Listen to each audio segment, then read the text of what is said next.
बिस्मिल्लाहिर्रहमानिर्रहीम। मैं मियां इरफान खालिद, डिस्ट्रिक्ट राजनपुर से। PQN के फार्मिंग पर खुशामदीद। इस वक्त हम अपने फील्ड में मौजूद हैं, जहां हम PQN के या पायदार कुदरती निज़ाम काश्तकारी के साथ बगैर किसी परचेज इनपुट के काश्तकारी करते हैं। ये इस वक्त जो कॉटन ये फील्ड है हमारा, ये तैयार हो रहा है राइस के लिए, चावल के लिए।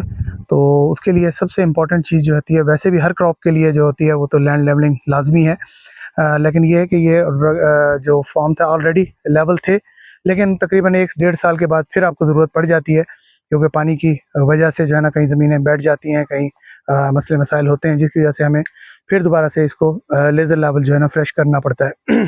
तो आज इस वक्त ये फील्ड है हमारा, ये लेज़र लेवल इस वक्त काम कर रहा है। तो मेरे पीछे आपको ये फील्ड नज़र आ रहा है। तो इस वक्त तकरीबन जो है ना इसका जो अमल है वो ऑलमोस्ट कंप्लीट हो चुका है इस प्लॉट का। तो अभी दूसरे प्लॉट के अंदर ये चला जाएगा। तो इसके अलावा जो है